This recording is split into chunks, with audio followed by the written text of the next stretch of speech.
Hello, everybody, and welcome.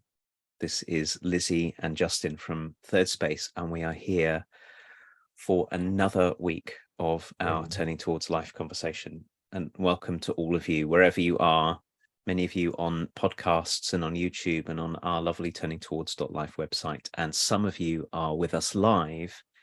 Hello, everyone who's with us live on a Sunday morning here in the UK in our Facebook group, which everyone is very welcome to join. I'm feeling very, very glad to be here again this week, Lizzie, and in the chat that we were just having before we came. Do we say on air when we do it this way? Probably not. I have no idea what the correct word is for and it's not going over the radio waves as it used to do in the past. So what a source of gladness and solace and joy it is to come into this conversation every week, and no matter what I've been in the middle of.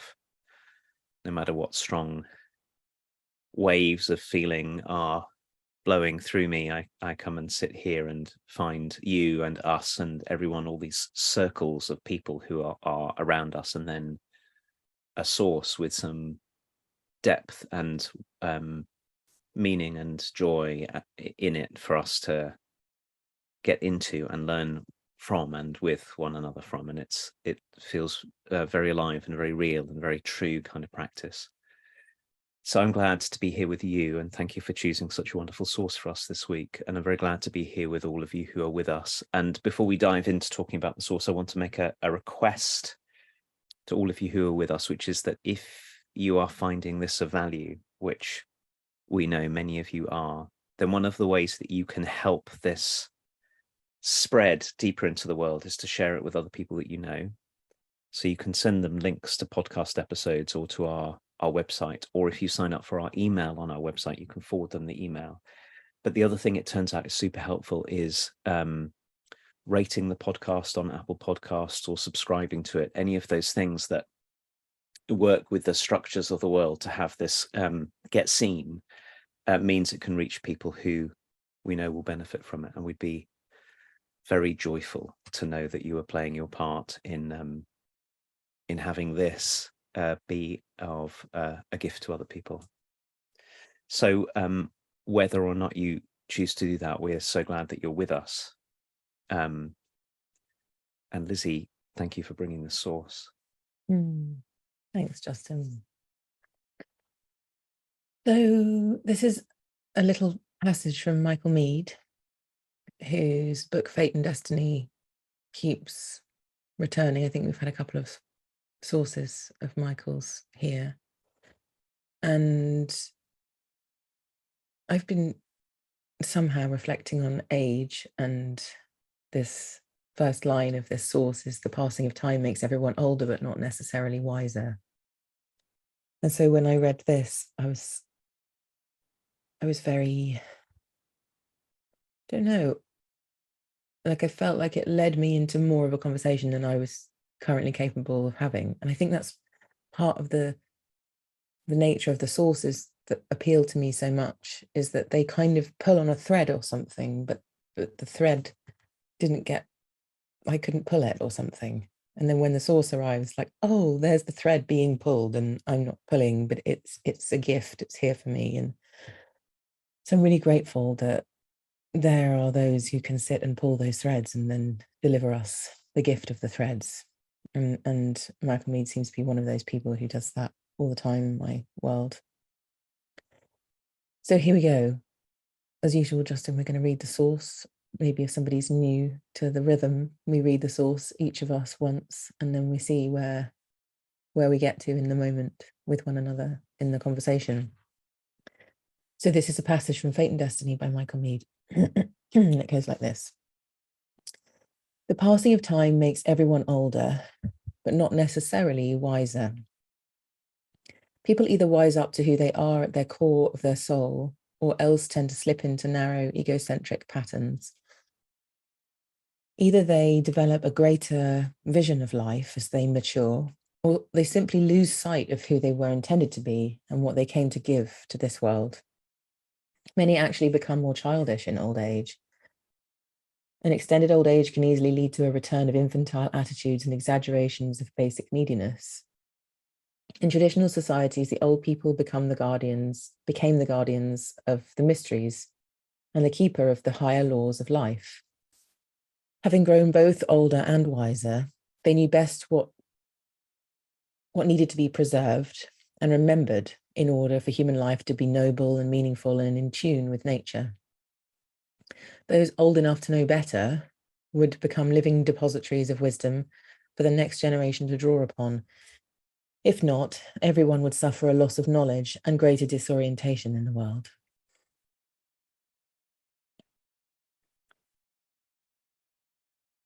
Passing of time makes everyone older, but not necessarily wiser. People either wise up to who they are at their core of their soul, or else tend to slip into narrow egocentric patterns. Either they develop a greater vision of life as they mature, or they simply lose sight of who they were intended to be and what they came to give to this world. Many actually become more childish in old age. An extended old age can easily lead to a return of infantile attitudes and exaggerations of basic neediness. In traditional societies, the old people became the guardians of the mysteries and keepers of the higher laws of life. Having grown both older and wiser, they knew best what needed to be preserved and remembered in order for human life to be noble and meaningful and in tune with nature. Those old enough to know better would become living depositories of wisdom for the next generation to draw upon. If not, everyone would suffer a loss of knowledge and a greater disorientation in the world. Thanks, Justin.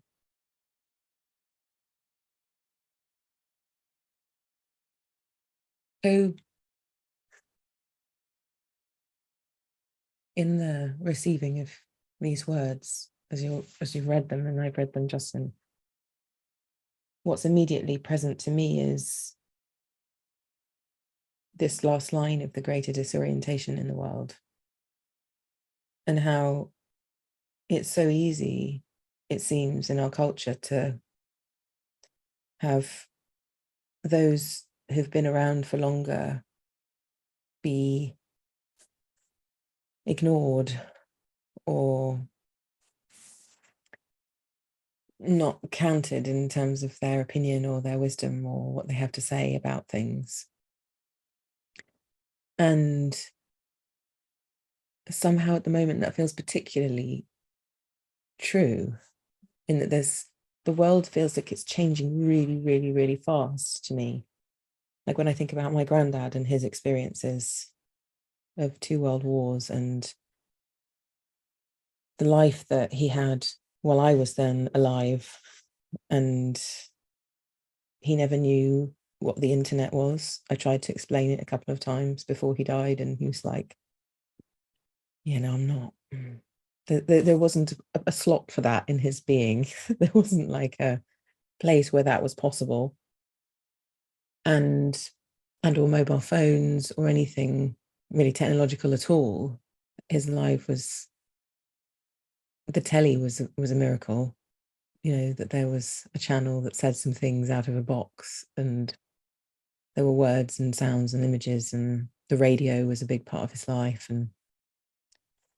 And that wasn't very long ago. That reality was so like a blink away in the scheme of time. And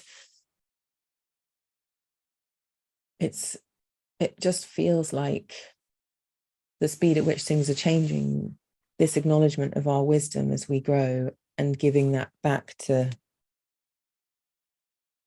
the ones who have been here for less time and who we profoundly care about, in order for them to have some orientation of the passage of things rather than this is all that ever existed. Bless you. Feels really, really crucial to well-being, to stability of understanding who we are and where we came from. And it could so easily all be lost because of the narratives that we have about being older and becoming unable or something to be in the world as it currently is, in the way that people who've grown up in the soup of technology and the way we talk about things now and what happens. And it also goes to say that, goes to, like, for me, like when I was younger, I didn't really feel very drawn to adulthood because I didn't have any of, there were lots of older people around, but I'm not sure there were lots of wiser people around. Like, that's not how I perceived it. So I also know how it feels that the people who are older than me are just a world away, and I don't want to be like that. Thank you very much. Like, that looks really stressful. It looks really hard. It looks really boring. It looks really difficult. Everyone's complaining all the time. Like, please, can I not be one of them? Thank you very much. So I also know where that comes from as well, of not really valuing olderness because of the wisening, feeling like it didn't happen or get bestowed on me as a younger person. So I feel very interested in this conversation of what it means now that I'm an older person. I'm not a teenager anymore. I'm not in my 20s. I'm not in my 30s. It's like, what does it mean to actually become a wiser person and then be able to serve the world in a wider way than just my bracket of how old I am and the people around me? And how do I be one of these people who holds this vision of who I was and am intending to be, and not lose myself to all of the things we've spoken about many times, of everything just being hard and life full of problems? And, how do I retain my joy and my purpose and my love-filled playfulness with life and with people, in spite of the difficulties and the complexities of being a person who has adult responsibilities?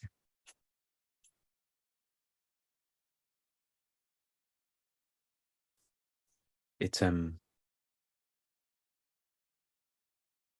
I think this is a really tricky question for all of us, because I was just thinking about what you said, Lizzie, about our experience of growing up with older people and how hard it is in our contemporary culture for anyone to attend to their wisening.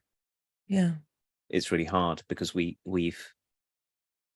when I was listening to you read Michael Meade, the thought occurred to me that older people becoming the guardians of the mysteries and the keeper of the higher laws of life doesn't just happen on its own. It happens because there's a context in which it is facilitated by the practices of the culture and the honoring of the elders, and the way and the whole relational field in which elders are held in the community, dismissed or welcomed, deepened or shallowed. And I think that we broadly live, I don't know enough about the history, but I wonder if in the 150, 200 years or so, at least in the parts of the world where we live, of the dismantling of community and the fragmentation into a much more sort of individualistic kind of life, and then 2 world wars and all of the things that happened after that, we've landed in a context which really magnifies for all of us our sense of being on our own and our sense of needing to grasp and grab, which is all the way through our life. And maybe it's not surprising that for many, many people, entering into what is also in many ways a more vulnerable time of life magnifies exactly the things we've built a society which magnifies the things that Michael Meade says in us. Our selfishness, in other words, our self attention, our fear, and then we go about marginalizing people who are older, partly because they're not good market for many things, and partly because we're also afraid, and partly because we don't find in people the kind of leadership and wisdom and groundedness and mystery that another culture might have made. So it's a sort of self-perpetuating cycle in many levels. And so one of the big things that we might think about is, how do we shift that? How do any of us start to break that pattern if we feel drawn towards the kind of world that Michael Meade talks about? So how might we begin now to rebuild what's been broken, so that this has a chance to take root? So I'm talking about what's sort of outside of us. And I was actually just thinking about, there are lots of people doing amazing things, like setting up kindergartens that bring together very young people and very old people in the same place.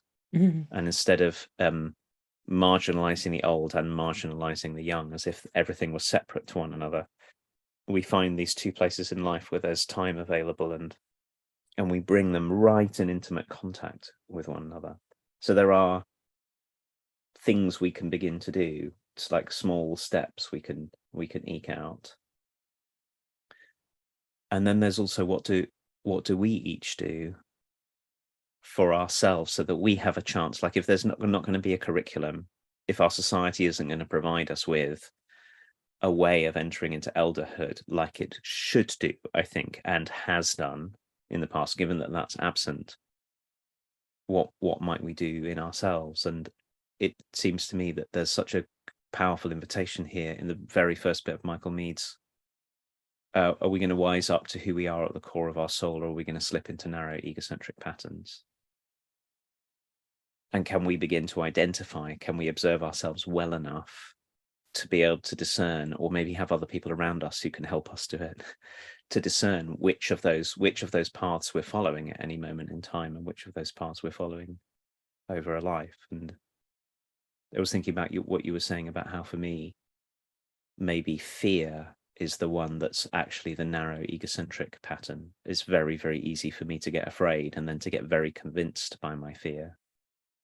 And I could and there's truth in my fear, but I could go along with it, and do sometimes go along with it in a way that makes my world very small. And I feel like I'm being reminded in this conversation that I have a very deep responsibility to pay attention to which side of this, if you lay it out as an either or, as Michael Meade does here, to lay it out on which side of this am I standing, and can I not take my fear so seriously, so that I have a chance of being a guardian of the mystery and keeper of the higher laws of life in 10 years or 20 years or 30 years time, when I will be much more in the elder end of things than now. And that's a project of love and attentiveness that we're not going to get handed. I think that's the thing I'm getting to. No one's going to hand this to us. As you're talking, Justin, what's coming so strongly to me is that my sense, kind of anecdotally in experience, is that the younger ones of today have a very straightforward, easy radar for when people have assumed wisdom because they're older. And that's not okay anymore. Like, just because you're old doesn't mean you get to tell me what to do. But just because you're old doesn't mean that you have any more authority than I do. Like, that feels like the gift of being a young one at the moment, is to see through unhealthy power structures. And it feels like an expression of the way the world is changing in service of this wisening. But when we're hanging on from fear, it feels difficult to let go.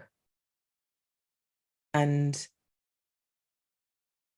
I think that the conversation about the power that we have belongs in this space as well. And just because I'm at a certain age doesn't mean I know better, or the way I want to control things should take more priority over the way you want to do things. And I often hear this in conversations between parents and older children, where the older children are, maybe in their 20s, just saying, you guys are really difficult to be with because you just want everything the way you want it.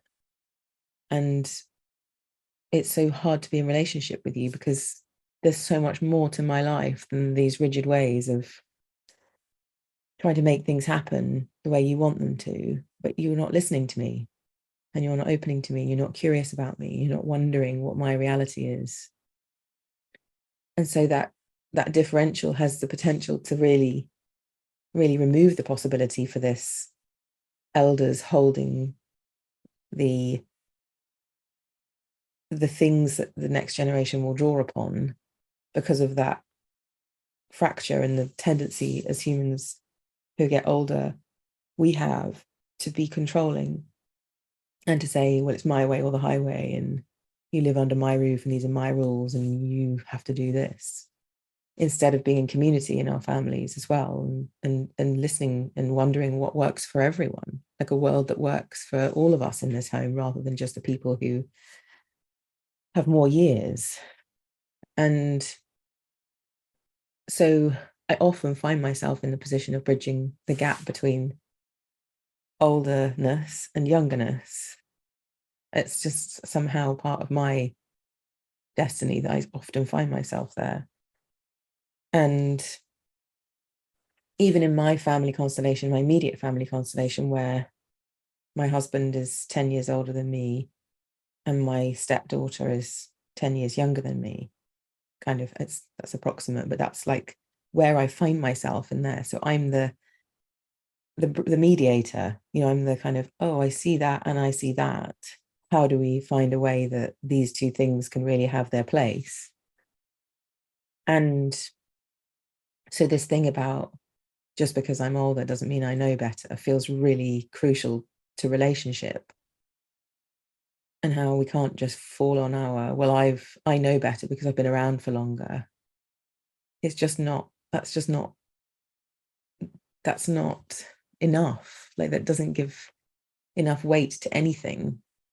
And maybe it did once, but not now, because the world has changed and we all have access to so much more understanding and information through the way that we live, much more early on. So our immediate families are becoming less nuclear because there's so much more influence coming in.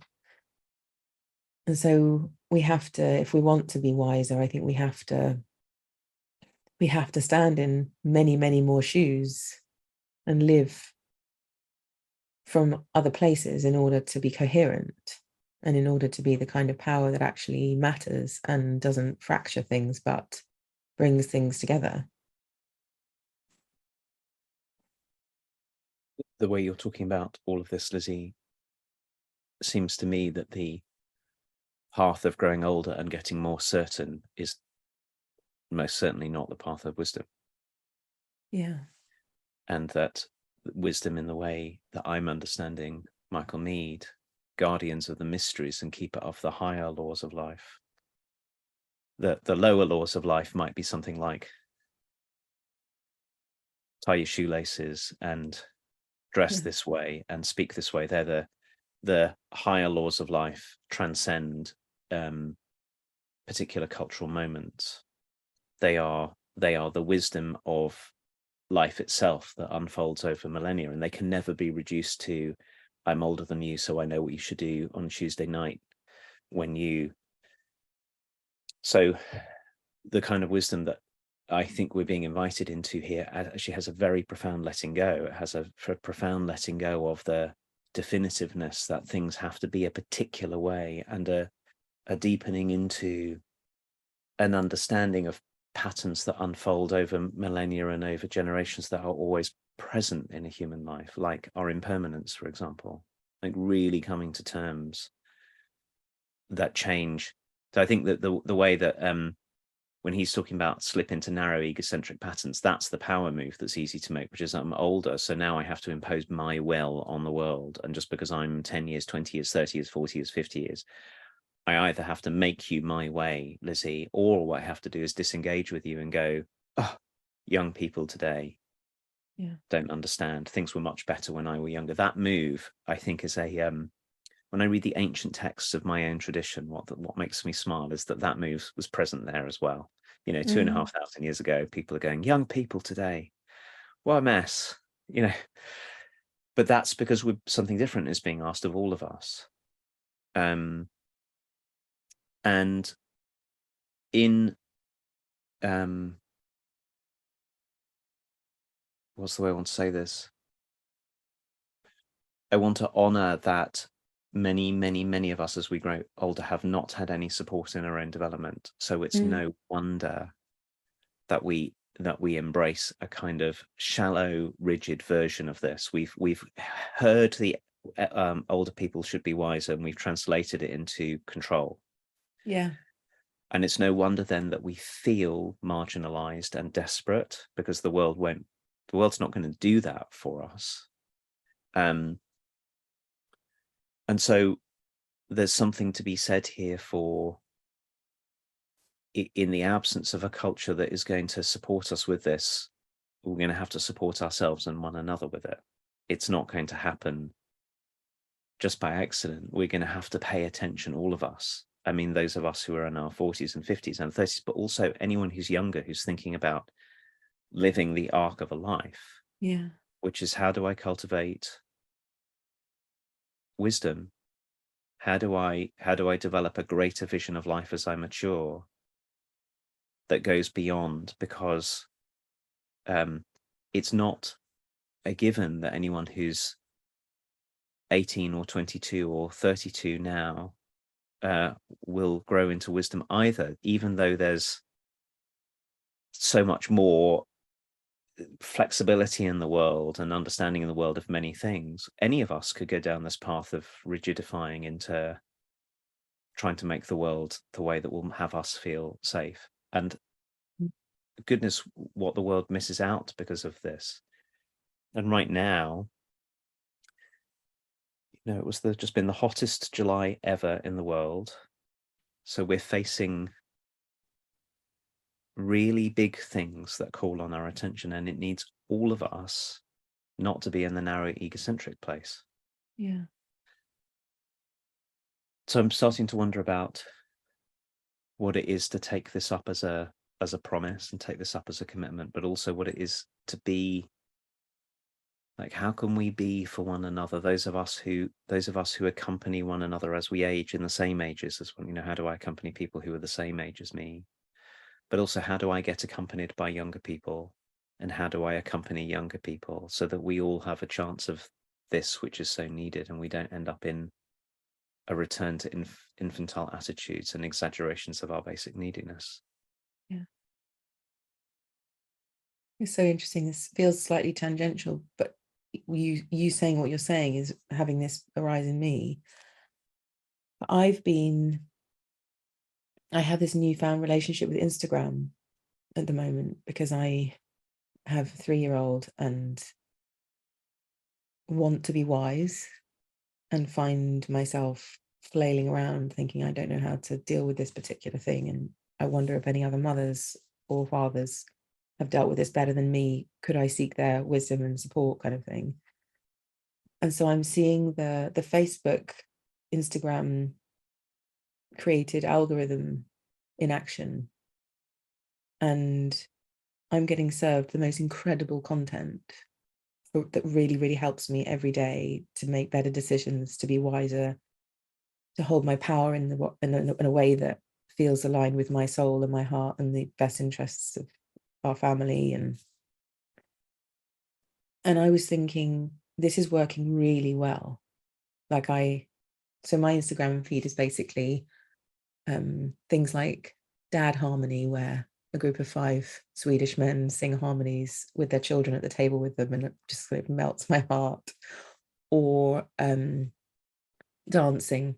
Like, I just watched a beautiful dancing video this morning that really brightened the time. I was texting my sister because Vespa stayed at her house for the first time, and these things were popping up, and one of them was this little dancing troupe that was just beautiful. So it's dancing, music, and then mums and dads sharing their wisdom about getting through the summer holidays and having to make meals for their children and not knowing how to construct a meal after the 5th day because all of your ideas have run out and things like that.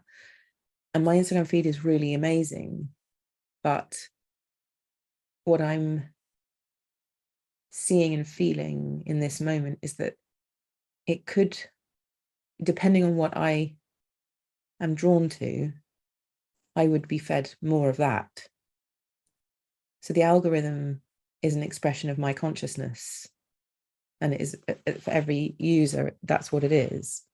So the more I appreciate something, the more of that comes my way.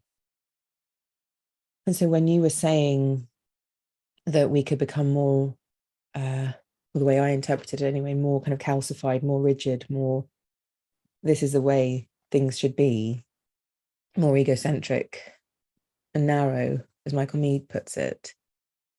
If my narrowness is my, I'm not going to say, I want to say my intention, but it would never be my intention to be narrow. It just happens. It's like a habitual thing. But if that's the thing I want to seek more of, because I can't see anything else, like the path of wisdom hasn't been laid out for me, like you're saying, both Instagram, but also my life just keeps serving me the same experiences again and again, because that's the way I'm bringing myself to it.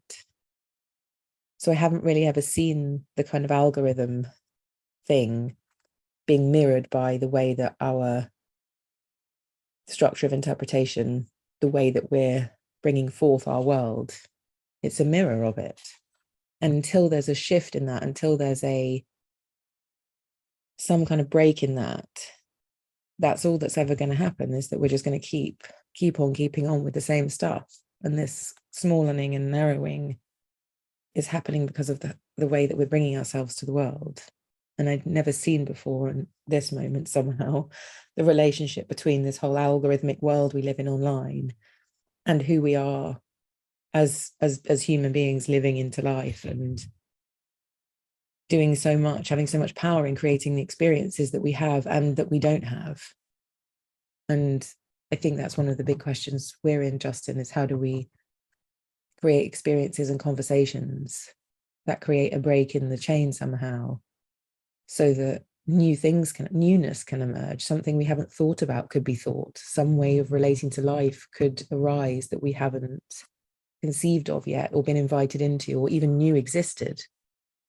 And what does it take to do that? And when is that possible? And how do we facilitate that? Use the word facilitate, like our wisdom has to be facilitated because our world is not arranged to do that for us.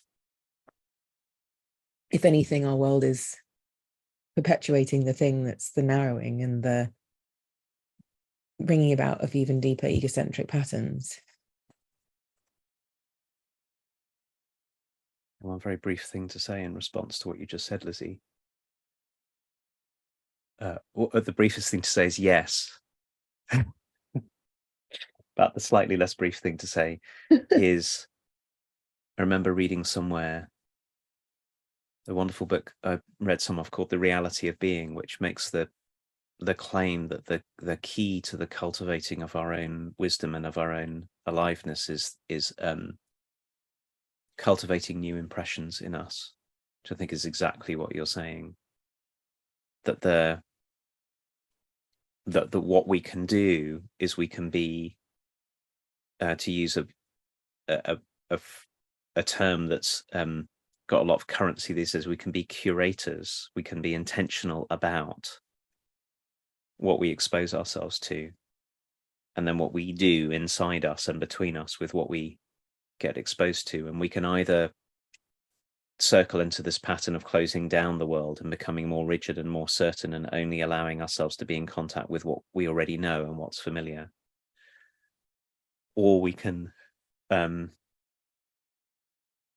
turn towards opening again and again and again to what's on the outside of our experience, and then bringing it in and working with it so it can take up a proper place in us, the right place in us. And that really is a choice. It's a choice about how to live a life, and it's a choice about how to be with one another. And maybe that's a huge part of this either or that Michael Meade is talking about, and that the wise ones were never the ones who rigidified themselves. into a narrow view of life as they had lived it, but kept themselves open so that when we are older, one of the things that we're attending to is how much everything changes all the time. And can we stay wise in the world rather than some kind of disappearance from the world? And I know that that's what having this language, Lizzie, between you and me also reminds me that that's what this conversation is over these years, and it's also what Thirdspace is. I've been thinking that Thirdspace is, in a way, is that place in which we support ourselves and others in coming into contact with opening ourselves to new ways of feeling, seeing, thinking, so that we can respond to the world. And the last part of it is a reminder of what a gift and a curse something like Instagram or TikTok or Facebook can be, because we can use it either to spiral closer into our uncertainties, or we can actually, there is a way of using it as a great gift, because there are wise ones out there.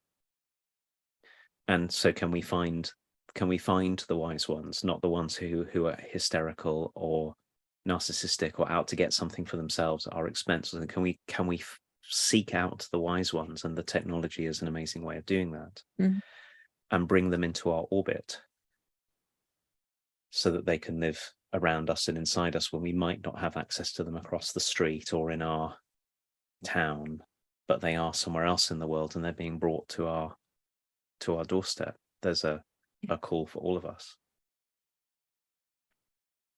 Thank you, Justin.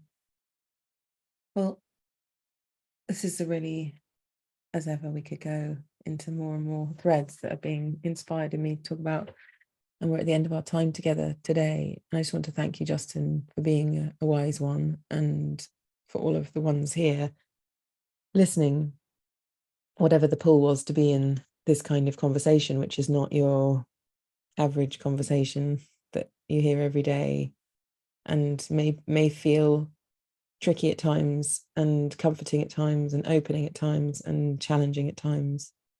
Just thank you for being here and for being in this practice, which is what you were saying, Justin, of opening into worlds that wisen us, that expand us, that free us into different places of humanness. So thank you, and we're going to be back next week, next Sunday, with some excellent something chosen by Justin to begin the conversation. And we will see you in a week's time. Thanks, everyone.